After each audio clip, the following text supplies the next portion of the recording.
भाई को धोखा देने वाले को ईश्वर कौन सी सजा देते हैं। एक नगर में एक राजा रहता था। उसके महल में एक बहुत ही सुंदर बाग था। उस बाग में तरह तरह के फूलों के पौधे और अनेक प्रकार के मीठे फलों के पेड़ थे। इसके अलावा उस बाग में सबसे आश्चर्यजनक चीज थी, एक संतरे का पेड़ था जिसमें सोने के संतरे लगते थे। उस राजा ने उस पेड़ की देखभाल के लिए खास इंतजाम कर रखा था। जब इसके फल पकते थे तो चौकीदार रात दिन उस पेड़ का पहरा दिया करते थे, कहीं कोई सोने का संतरे चुरा ना सके। लेकिन एक दिन की बात है, जब बाग के माली ने सोने के संतरे को गिना तो उसमें एक संतरा गायब था। माली तुरंत दौड़ता हुआ राजा के पास पहुंचा और राजा को संतरे के पेड़ पर एक फल कम होने की खबर दी। राजा ने यह बात सुनी तो उसे बड़ा आश्चर्य हुआ कि बाग में उस पेड़ की देखभाल का इंतजाम करने के बाद भी उस पेड़ से फल कैसे चोरी हो गया। राजा ने ऐलान किया कि जिस व्यक्ति ने उस पेड़ का संतरा चुराया है, उस व्यक्ति को जो भी पकड़ कर लाएगा उसे इनाम दिया जाएगा। राजा के 3 बेटे थे। सबसे बड़ा राजकुमार राजा से कहने लगा, पिताजी, रात को मैं बाग में पहरा दूंगा और चोर को पकड़ने की कोशिश करूंगा। फिर राजा ने अपने बड़े बेटे यानी बड़े राजकुमार को बाग में पहरा देने का आदेश दिया और चोर को पकड़ने की इजाजत दे दी। वह बड़ा राजकुमार रात में पहरा देने लगा, लेकिन 2 घंटे बाद ही बड़े राजकुमार को नींद आ गई और वह सो गया। वह राजकुमार सुबह उठकर उसने संतरों को गिना तो वह देखकर चकित रह गया कि रात भर में एक संतरा और गायब हो गया। फिर इसके बाद दूसरी रात को मझले राजकुमार ने पहरा देने का काम संभाला तो उसे भी नींद आ गई और तीसरे दिन भी संतरे चोरी हो गया। पेड़ से लगातार फल चोरी होने से वह राजा बड़ा चिंतित था और दरबारी के भी समझ में नहीं आ रहा था कि क्या किया जाए। यह सोचते हुए सब उदास बैठे थे। इतने में सबसे छोटा राजकुमार आया और उसने कहा कि आज की रात में पहरा दूंगा और चोर को पकड़ लूंगा। राजा सबसे छोटे राजकुमार से खुश नहीं रहता था। वह छोटे राजकुमार को हमेशा मूर्ख समझता था और फिर जब छोटा राजकुमार राजा से कहते हैं कि आज रात को मैं पहरा दूंगा और चोर को पकड़ कर लाऊंगा, तो राजा उसे डांटते हुए कहते हैं कि तुम क्या समझते हो, क्या तुम्हें इसमें सफलता मिलेगी? बड़े राजकुमार इस काम में असफल हो चुके हैं, तुम अपना काम करो, तुम्हारे बस की बात नहीं है। लेकिन छोटा राजकुमार नहीं माना। उसने राजा से प्रार्थना की और बोला उसे एक मौका दिया जाए। अंत में राजा राजी हो गया। फिर सबसे छोटा राजकुमार रात में पहरा देने लगा। उसने तय किया कि वह किसी भी हालत में नहीं सोएगा और चोर को जरूर पकड़ेगा। वहीं जब आधी रात हुई और रात के 12 बजे का समय हुआ तो राजकुमार ने देखा कि एक सुंदर सोने की चिड़िया कहीं से उड़ती हुई आई और संतरे के पेड़ पर बैठ गई। फिर देखते देखते ही सोने का एक संतरा तोड़कर अपनी चोंच में पकड़ लिया। छोटा राजकुमार जाग रहा था। राजकुमार ने फौरन निशाना साधा और तीर चला दिया, लेकिन तीर चिड़िया को नहीं लगा और वह पंख फड़फड़ा कर उड़ गई। राजकुमार का तीर उस चिड़िया के पंख पर लगा और एक सोने का पंख टूटकर जमीन पर आ गिरा।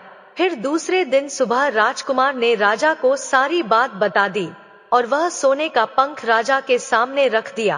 पंख इतना सुंदर और इतना कीमती था कि राजा उसे देखता ही रह गया। राजा ने कहा, अगर उस चिड़िया का एक पंख इतना सुंदर है तो चिड़िया कितनी सुंदर होगी। मैं चाहता हूं कि उस चिड़िया को पकड़कर लाओ। सबसे पहले बड़ा राजकुमार इस काम के लिए रवाना हुआ और चलते चलते एक जंगल में पहुंचा। वहां उसने एक लोमड़ी को एक पेड़ के नीचे आराम करते देखा। फिर राजकुमार ने शिकार के लिए मौका देखकर तीर अपने धनुष पर चढ़ा लिया। वह तीर छोड़ने ही वाला था कि लोमड़ी ने चिल्लाकर कहा, राजकुमार, मुझे मत मारो। मुझे पता है कि तुम सोने की चिड़िया की खोज में निकले हो। तुम मेरी राय मानो तो तुम्हारा काम जल्दी पूरा हो जाएगा। तुम इसी रास्ते से सीधे चले जाओ। शाम होने पर तुम एक गांव में पहुंचो। वहां तुम्हें आमने सामने 2 सराय मिलेंगे। वहीं एक सराय खूब सजी सजाई और दूसरी सराय बहुत ही भद्दी दिखाई देगी। तुम एक काम करना, जो सराय बहुत सजी सजाई दिखाई दे, सुंदर सी दिखाई दे, तुम उसके अंदर मत जाना। यदि तुम ऐसा करोगे तो तुम्हारा काम बहुत ही आसानी से हो जाएगा। उस लोमड़ी की बात सुनकर बड़े राजकुमार को हंसी आ गई और उसने चिल्लाकर कहा, भाग जा यहाँ से, मुझे तेरी सलाह की जरूरत नहीं है।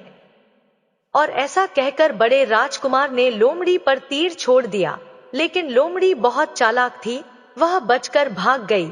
बड़ा राजकुमार आगे चला गया। शाम को जब एक गांव में पहुंचा तो उसने देखा कि सड़क के किनारे सचमुच में दो सराय थी। उसमें से एक सराय सजी सजाई थी और उसके अंदर से लोगों के नाचने गाने की आवाज आ रही थी। वही दूसरी सराय बहुत भद्दी थी और वहां अंधेरा था। राजकुमार ने लोमड़ी की बात पर गौर नहीं किया और राजकुमार सजी सजाए सराय में ठहर गया। थोड़ी देर में वह भूल गया कि वह असल में सोने की चिड़िया की खोज में निकला था, क्योंकि जो सजी सजाए सराय के अंदर जो भी व्यक्ति जाता था वह उस काम को भूल जाता था। इसीलिए राजकुमार भी उस चिड़िया के बारे में भूल गया। जब काफी समय बीत गया और बड़ा राजकुमार नहीं लौटा तो मझला राजकुमार सोने की चिड़िया की खोज में चल पड़ा। वह भी उसी तरह चलते चलते जंगल में पहुंचा तो वहीं लोमड़ी उसे भी मिली और फिर उसी लोमड़ी ने मझले राजकुमार को भी वही बात बताई जो बड़े राजकुमार को बताई थी। मगर मझले राजकुमार ने भी उस लोमड़ी की बात पर कोई ध्यान नहीं दिया। जब शाम को वह उस गांव में पहुंचा तो बड़े राजकुमार की तरह सजी सजाई सराय में ठहर गया और वहां के नाच गाने के रंग में मस्त होकर वह भी अपना काम भूल गया। यहाँ तक कि उसे घर लौटने की भी सुध नहीं रही। अंत में सबसे छोटे राजकुमार ने राजा से कहा कि मैं सोने की चिड़िया की खोज में जाऊंगा।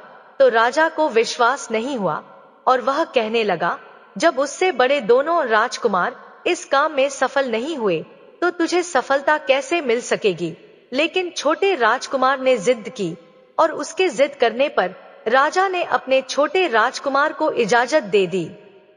वह छोटा राजकुमार तैयार होकर सोने की चिड़िया की खोज में निकल गया। वह भी चलते चलते जंगल में पहुंच गया। उसे भी लोमड़ी मिली। राजकुमार ने लोमड़ी की बात को ध्यान से सुना तो लोमड़ी से कहा, ठीक है, तुम जैसा कहती हो मैं वैसा ही करूंगा। राजकुमार लोमड़ी से कहते हैं, अब तुम जाओ, मैं तुम्हें नहीं मारूंगा। छोटे राजकुमार की बात सुनकर वह लोमड़ी खुश होकर बोली, तुम सबसे अच्छे लड़के मालूम पड़ते हो। तुमने मेरी बात का मजाक नहीं बनाया और मुझ पर तीर नहीं चलाया। मैं तुमसे बहुत खुश हूँ और मैं तुम्हारी मदद करूंगी। तुम एक काम करो, आओ तुम मेरी पूंछ पर बैठ जाओ, मैं तुम्हें उस सराय तक पहुंचा देता हूँ जिस सराय में तुम्हें रुकना है और वहां से तुम्हारा काम बहुत ही आसान हो जाएगा। वहीं देखते देखते ही उस लोमड़ी की पूंछ काफी बड़ी हो गई और राजकुमार उस पर बैठ गया। उसके बैठते ही लोमड़ी हवा में उड़ने लगी और थोड़ी ही देर में मैदानों और पहाड़ों को पार करके उस गांव में जा पहुंची। वहीं राजकुमार ने उस लोमड़ी की सलाह को मानकर छोटी और पुरानी सराय में ही अपना डेरा डाल दिया। वह सजी सजाई सराय में नहीं गया और उस दूसरी सजी सजाई सराय से काफी दूर रहा। फिर दूसरे दिन सुबह उठकर जब वह आगे बढ़ा तो कुछ दूर चलने पर उसे वह लोमड़ी फिर से रास्ते में मिल गई। लोमड़ी ने उससे कहा, अब मैं तुम्हें बताती हूँ कि आगे तुम्हें क्या करना है। लोमड़ी ने कहा, तुम सीधे चलो, आगे चलने पर तुम्हें एक बहुत बड़ा किला मिलेगा जिस पर सिपाही पहरा देते होंगे। तुम सिपाहियों से डरना नहीं और सीधे अंदर चले जाना, क्योंकि उस समय वह सिपाही सो रहे होंगे और तुम बेधड़क होकर किले में घुसते जाना और उनके कमरों को पार करते हुए उस जगह पर पहुंच जाना जहां लकड़ी के एक मामूली पिंजरे में सोने की चिड़िया बंद होगी और वहां पर पहुंचकर तुम चिड़िया को पिंजरे से सहित उठाकर किले से बाहर ले आना। लेकिन एक बात याद रखना, चिड़िया के पिंजरे के पास ही एक बहुत सुंदर सा सोने का पिंजरा भी तुम्हें दिखाई देगा। तुम भूलकर भी उस सोने की चिड़िया को सोने के पिंजरे में मत रखना। तुम उसमें रखने की कोशिश करोगे तो बाद में पछताओगे। और फिर ऐसा कहकर लोमड़ी ने राजकुमार को फिर से अपनी पूंछ पर बिठाया और थोड़ी ही देर में उस किले के पास पहुंचा दिया। अब राजकुमार ने किले के पास जाकर देखा कि सचमुच उसके पहरेदार सो रहे थे, और फिर छोटा राजकुमार बिना डरे हुए सीधा महल में घुस गया और थोड़ी ही देर के बाद उस कमरे में जा पहुंचा जहां सोने की चिड़िया एक पिंजरे में बैठी हुई थी। उस पिंजरे के पास ही सोने के 3 संतरे पड़े हुए थे। फिर तो उन तीनों संतरों देखकर राजकुमार ने फौरन पहचान लिया कि यह तीनों सोने के संतरे उसके पिता के बाग के ही हैं। सोने की चिड़िया इतनी सुंदर थी कि राजकुमार उस चिड़िया को देखता ही रह गया, और वह उस चिड़िया को उठाकर लाने ही वाला था कि उसकी नजर पास ही पड़े एक सुंदर से पिंजरे पर पड़ गई। वह पिंजरा बहुत ही सुंदर था और उसमें तरह तरह के कीमती पत्थर जड़े हुए थे। और फिर उस सुंदर सोने के पिंजरे को देखकर छोटे राजकुमार के मन में लालच आ गया और उसने सोने की चिड़िया के लिए वही पिंजरा ठीक समझा।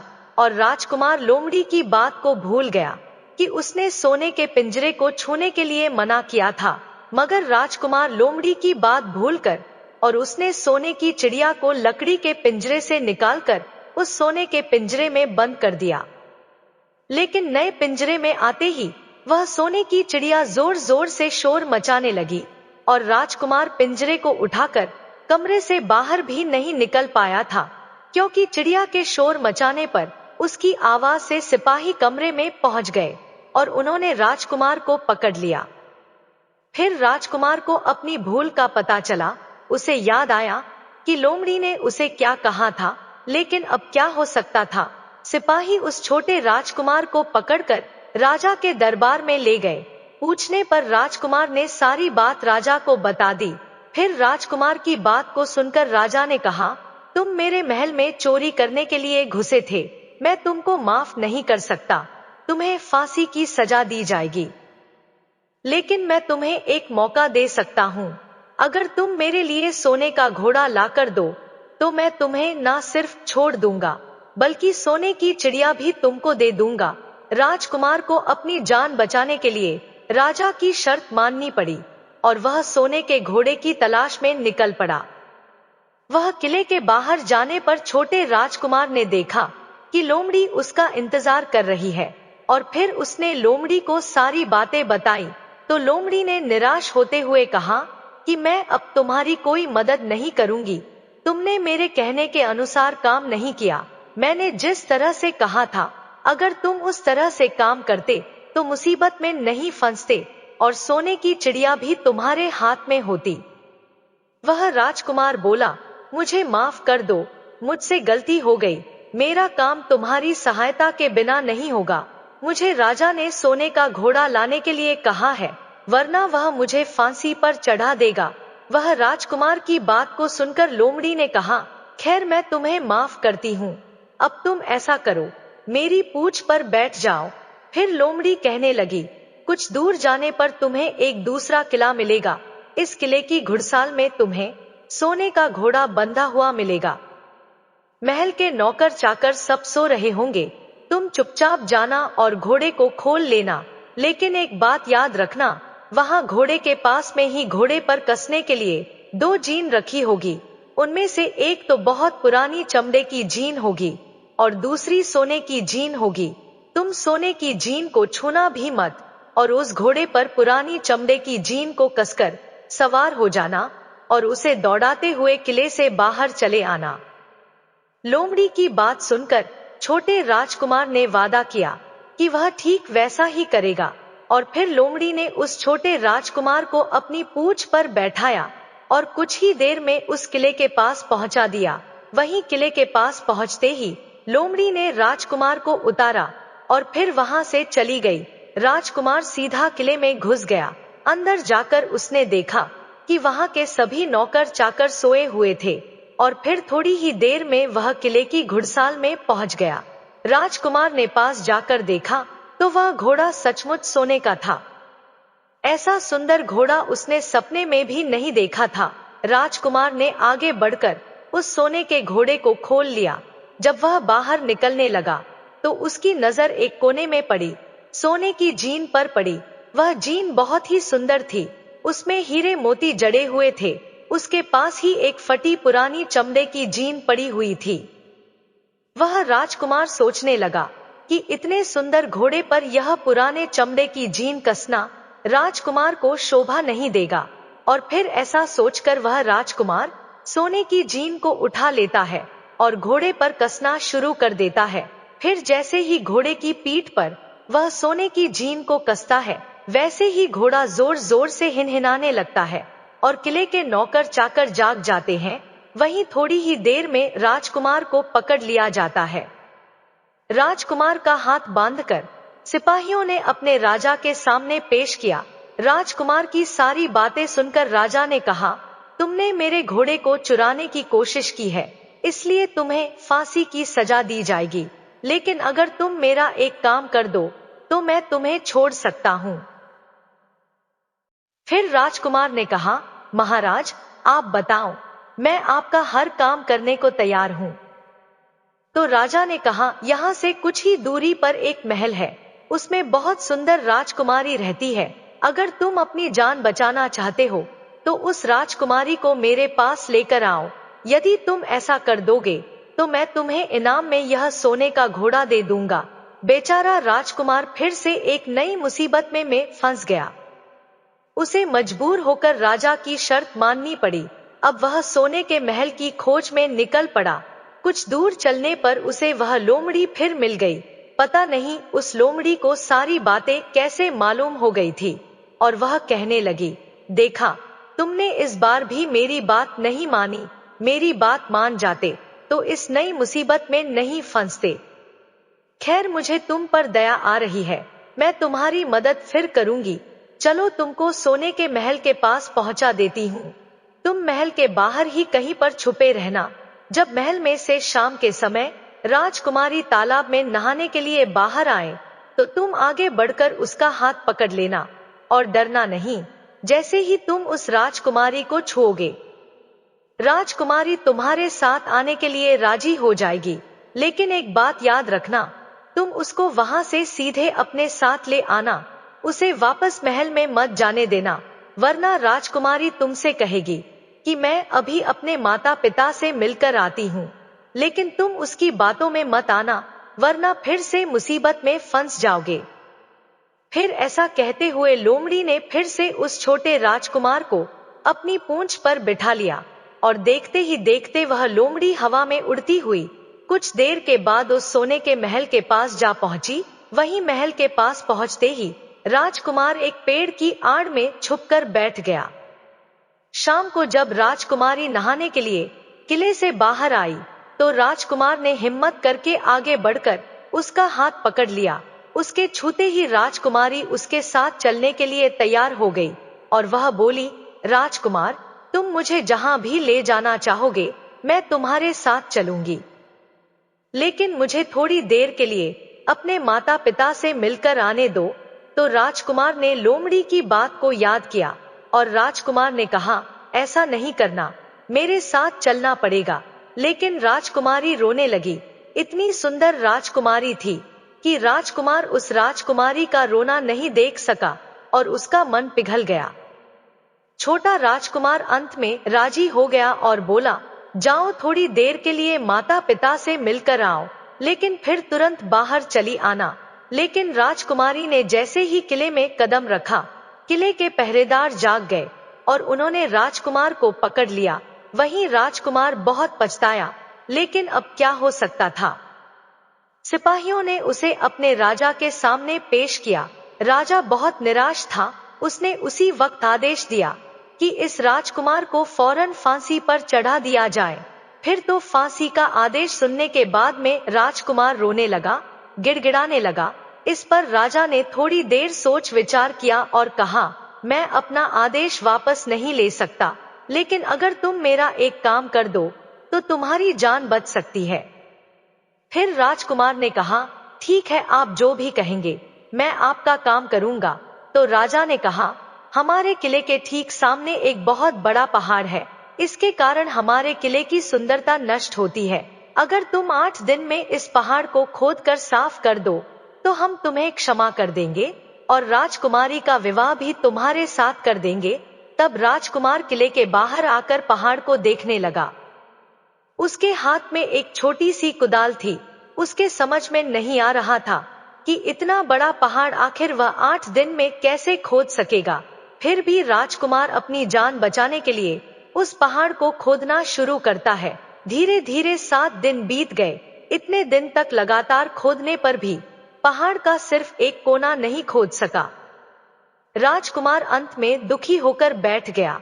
उसे अब अपने आप पर बहुत अधिक क्रोध आ रहा था और मन ही मन में कह रहा था कि अगर मैंने लोमड़ी की बात मान ली होती तो कितना अच्छा होता।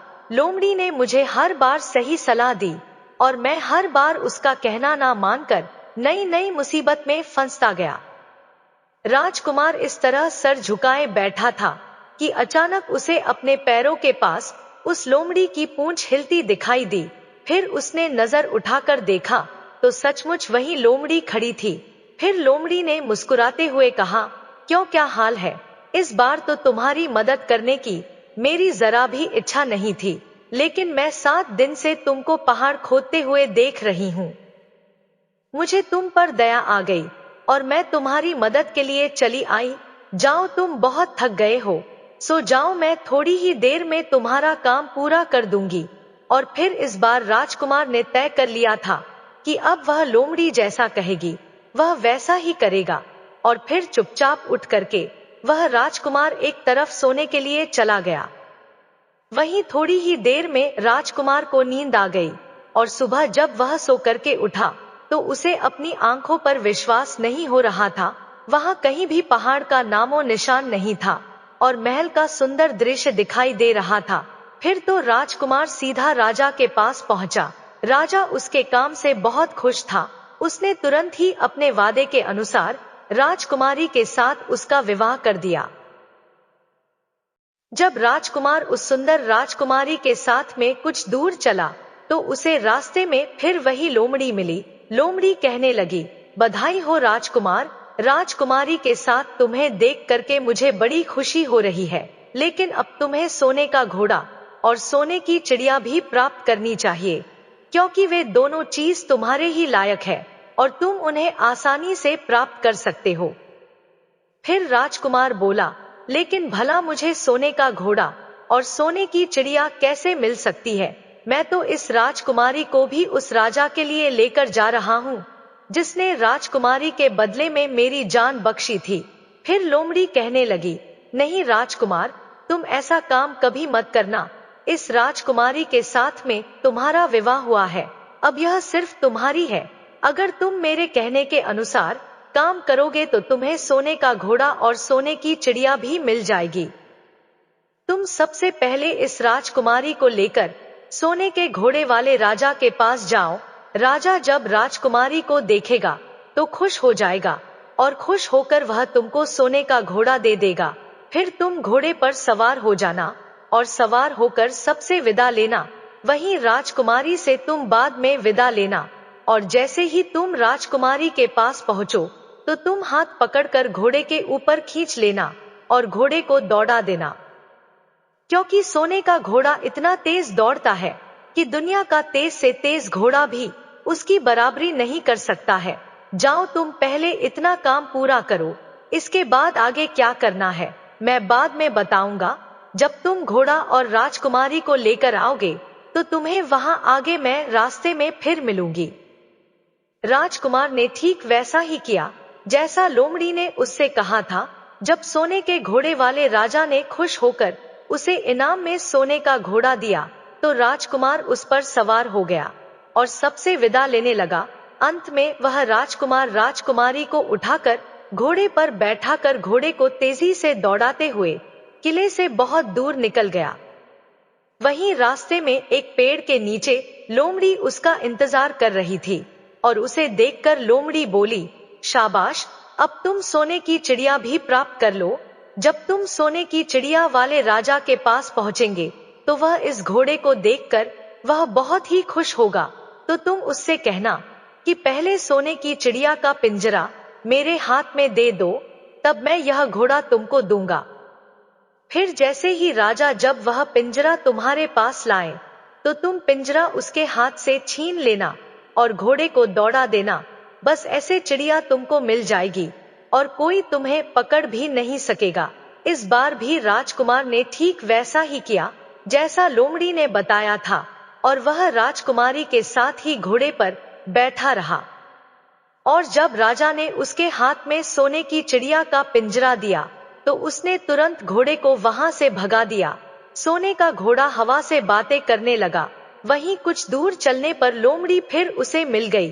राजकुमार ने उससे कहा, तुमने मेरी बहुत बड़ी मदद की है। तुम्हारी वजह से मुझे ना सिर्फ सोने की चिड़िया मिली, बल्कि सोने का घोड़ा और इतनी सुंदर राजकुमारी भी मिल गई। बताओ, मैं तुम्हें क्या इनाम दूं? मैं तुमको कुछ ना कुछ देना चाहता हूँ। फिर राजकुमार की बात को सुनकर वह लोमड़ी कहने लगी, अगर तुम खुश हो तो मेरा एक काम कर दो। तुम मुझ पर एक तीर चलाकर मुझे मार दो। इस समय तुम यही सबसे बड़ा काम मेरे लिए कर सकते हो। फिर लोमड़ी की बात सुनकर राजकुमार कहने लगा, भला ऐसा कैसे हो सकता है? तुमने मेरी इतनी मदद की है और मैं बदले में तुम्हें मार दूं? ऐसा कभी नहीं कर सकता। फिर तो ऐसा सुन करके वह लोमड़ी बहुत दुखी हुई और बोली, अगर तुम मेरा यह काम नहीं कर सकते हो तो फिर ठीक है, जाओ। लेकिन जाने से पहले तुम्हारी भलाई के लिए मैं तुम्हें दो बातें बता रही हूँ। हम हमेशा ध्यान रखना। पहली बात तो यह है कि कभी भी किसी भी कुएं की दीवार पर मत बैठना, और दूसरी बात, ऐसे लोगों के लिए कभी धन खर्च मत करना जिन्हें फांसी मिलने वाली हो। फिर लोमड़ी की बात सुनकर राजकुमार बोला, तुम भी अजीब हो। तुम्हारी बातें मेरी समझ में नहीं आती हैं। भला मैं कभी कुएं की दीवार पर क्यों बैठूंगा और ऐसे आदमियों पर धन खर्च क्यों करूंगा जिनको फांसी दी जाने वाली हो। लेकिन लोमड़ी ने उसकी बात का कोई जवाब नहीं दिया और अलविदा कहकर लोमड़ी वहां से चली गई। लोमड़ी के चले जाने के बाद में राजकुमार सोने का घोड़ा दौड़ाते हुए आगे बढ़ा, तो राजकुमारी उसके साथ बैठी हुई थी और सोने की चिड़िया का पिंजरा भी उसके हाथ में था। वहीं कुछ ही देर में राजकुमार उस छोटे गांव में जा पहुंचा जिसमें वह दोनों सराय थी। गांव के लोग और खास तौर से बच्चे उसको देखने के लिए बाहर निकल कर आए। सोने के घोड़े पर इतनी सुंदर राजकुमार के साथ बैठी एक राजकुमारी को देख करके सभी लोग चकित थे। इतने में ही राजकुमार ने देखा कि गांव के बगीचे में एक जगह बहुत से लोग जमा है और कुछ शोर हो रहा है। फिर राजकुमार के पूछने पर लोगों ने बताया कि वहां पर दो आदमियों को फांसी देने की तैयारी हो रही है। फिर तो राजकुमार उन आदमियों से मिलने के लिए उधर को चल पड़ा और वहां पहुंचने पर उसने देखा कि वह दो आदमी जिनको फांसी दी जाने वाली थी, वह कोई और नहीं बल्कि उसके सगे बड़े भाई थे, जो सजी सजाए सराय में पहुंच गए और अपनी सुबुद्ध खो बैठे थे। वहीं तरह तरह के बुरे काम करते थे और जुआ खेलते थे और जुए में बहुत सारा धन हार चुके थे। उन्होंने लोगों से बहुत सारा रुपया उधार ले लिया था और इन्हीं सब बातों से चिढ़ करके गांव वाले उन दोनों बड़े राजकुमारों को फांसी पर चढ़ाने जा रहे थे। भाई आखिरकार भाई होता है, छोटा राजकुमार ऐसा कैसे होने देता। उसने अपने बड़े भाइयों को बचाने के लिए वहां के लोगों से कहा, मुझसे रुपया ले लो और तुम इन लोगों को छोड़ दो। और फिर उसके बहुत विनती करने पर वहां के लोग राजी हो गए और उन्होंने उन दोनों आदमियों को रिहा कर दिया। वहीं राजकुमार अपने भाइयों को छुड़ाकर अपने महल की तरफ चल दिया। आगे कुछ दूर चलने पर जंगल में एक कुआं दिखाई दिया।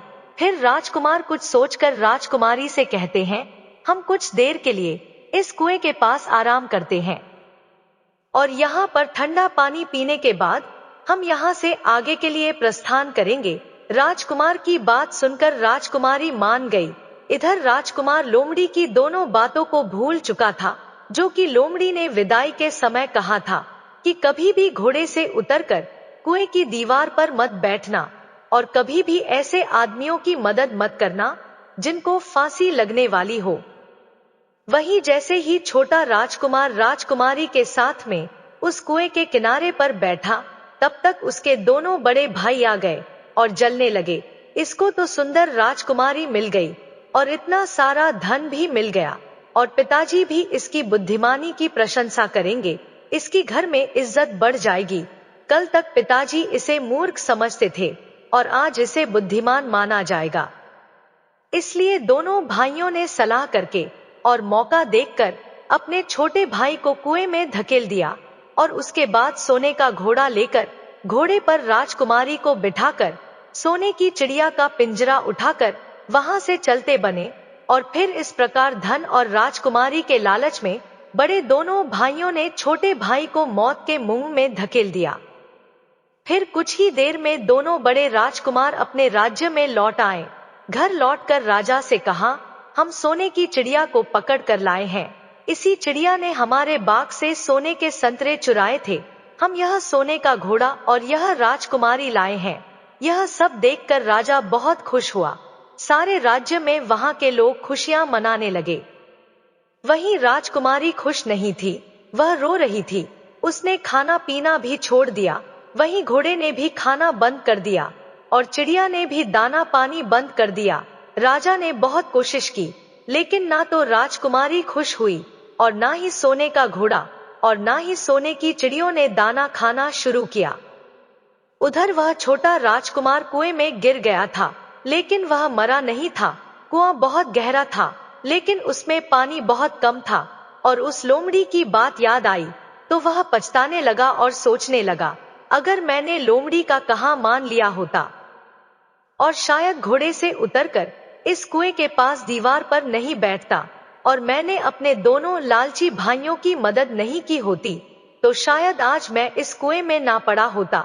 उस राजकुमार ने जैसे ही लोमड़ी को पुनः याद किया, लोमड़ी कुएं पर आ पहुंची और बोली, देखा राजकुमार, मैंने पहले ही तुम्हें समझाया था कि किसी कुएं की दीवार पर मत बैठना और ऐसे आदमियों की मदद मत करना जिन्हें फांसी दी जाने वाली हो, लेकिन तुम नहीं माने। खैर चलो, अब आखिरी बार मैं फिर तुम्हारी मदद कर देती हूँ। तुम मेरी पूंछ पकड़कर कुएं से बाहर निकल आओ। और ऐसा करके लोमड़ी ने अपनी पूंछ कुएं में लटका दी। देखते ही देखते पूंछ इतनी लंबी हो गई कि कुएं के पैंदे में पड़े राजकुमार के पास तक जा पहुंची। वहीं राजकुमार पूंछ को पकड़कर कुएं से बाहर निकल आया और फिर लोमड़ी ने उससे कहा, अब तुम अपने घर जाओ, लेकिन जरा होशियार रहना। तुम्हारे भाई तुम्हारी जान के दुश्मन हैं, वह लोग निश्चित तुम्हें मार देंगे। वह राजकुमार घर की ओर चल पड़ा। अपने राज्य में पहुंचने पर उसे एक भिखारी मिला, तो भिखारी को उसने अपनी सुंदर कपड़े दान में दे दिए और उसके फटे पुराने कपड़े पहन लिए। इस तरह भेष बदलकर वह छोटा राजकुमार अपने किले में पहुंच गया और वहां उसके पहुंचने पर एक बड़ी आश्चर्यजनक बात हुई कि सोने का घोड़ा खुशी से नाचने लगा और दाना खाने लगा। सोने की चिड़िया भी अपने पिंजरे में खुशी से फुदकने लगी और गाना गाने लगी। राजकुमारी ने भी अपने आंसू पोंछ लिए और वह भी खुश दिखाई देने लगी। इतना होने पर भी राजा की समझ में कुछ नहीं आया। फिर उसने राजकुमारी से इस खुशी का कारण पूछा, तो राजकुमारी बोली, मैंने तो पहले ही आपको सारी कहानी बता दी थी। आपके बड़े और मझले राजकुमार ने छोटे राजकुमार के साथ धोखा किया है। इन्होंने आपके साथ भी धोखा किया है, लेकिन अब आपका छोटा राजकुमार यहाँ पर पहुँच चुका है, इसलिए मुझे बहुत खुशी हो रही है। उसी के साथ मेरी शादी हुई है और मैं उसी के साथ खुश रह सकती हूँ।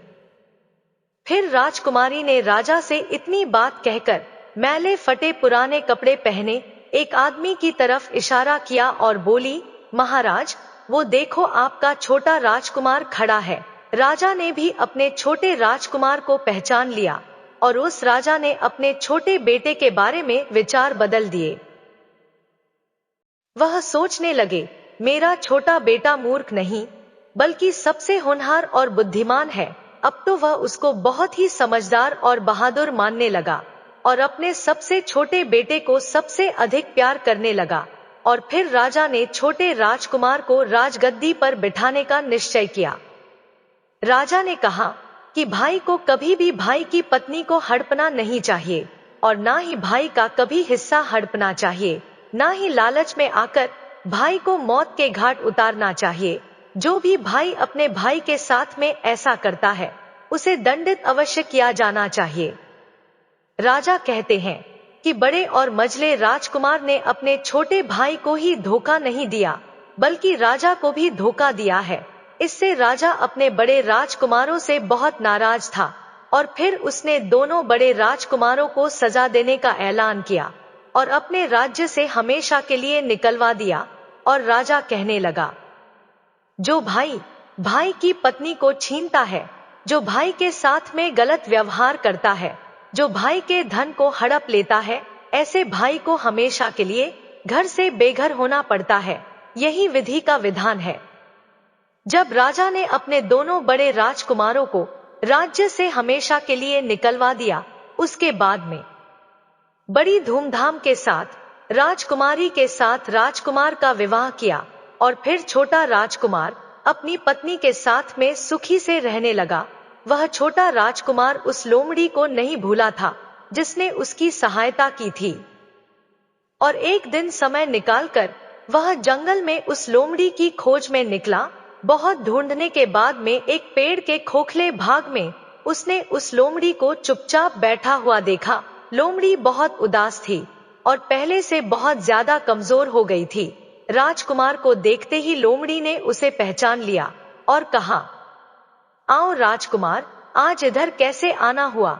तो राजकुमार ने कहा, मैं आज तुम्हें ही ढूंढने के लिए आया हूँ। चलो मेरे बाग में आराम से रहना, वहाँ तुम्हें किसी तरह की तकलीफ नहीं होगी।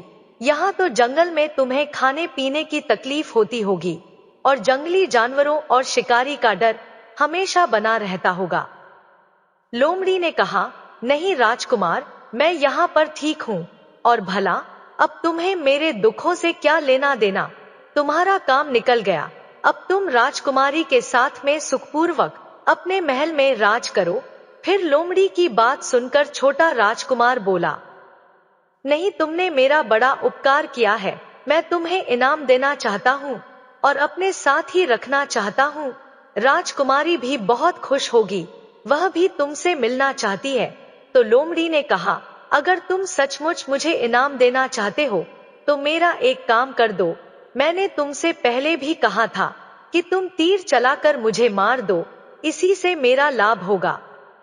असल में मैं तुम्हें अपनी कहानी सुनाती हूँ। एक जादूगर ने मुझ पर जादू कर रखा है।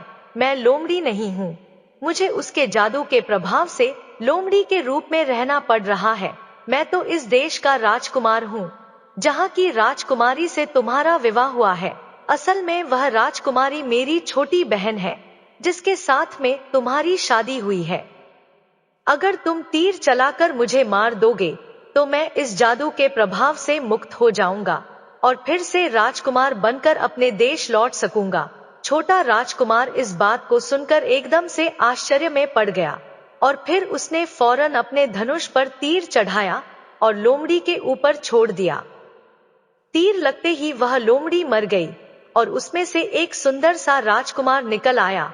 फिर दोनों राजकुमार आपस में गले मिले और इसके बाद दोनों राजकुमार वापस महल में लौट आए। राजकुमारी अपने भाई से मिलकर बहुत ही खुश हुई। मित्रों, भाई भाई का दुश्मन क्यों हो जाता है? तो समझ लो, धन के लोभ में आकर व्यक्ति भाई जैसे पवित्र रिश्ते को भूल जाता है और धनवान होने के चक्कर में भाई भाई की हत्या कर देता है। मगर राजकुमार की भाइयों की तरह जो भाई ऐसा करता है, एक दिन उसका सर्वनाश हो जाता है। भाई का हिस्सा हड़पने वाले व्यक्ति को कौन सी सजा मिलती है? तो समझ लो, भाई का हिस्सा या उसकी पत्नी या उसका धन हड़पने वाले व्यक्ति को घर से बेघर होना पड़ता है। जिस प्रकार राजकुमार के दोनों भाइयों को राजा ने राज्य से हमेशा के लिए निकाल दिया और वह घर से बेघर हो गए। इसलिए भाई जैसे पवित्र रिश्ते को कभी कलंकित नहीं करना चाहिए। भाई भाई के बीच में जहाँ प्रेम रहता है वह घर स्वर्ग के समान होता है। मित्रों, वास्तव में एक भाई को हमेशा दूसरे भाई की मदद करनी चाहिए, ना कि उसको बर्बाद करना चाहिए। मित्रों, कहानी कैसी लगी कमेंट करके जरूर बताएं। वीडियो को लाइक शेयर करें और हमारे चैनल को सब्सक्राइब करें धन्यवाद।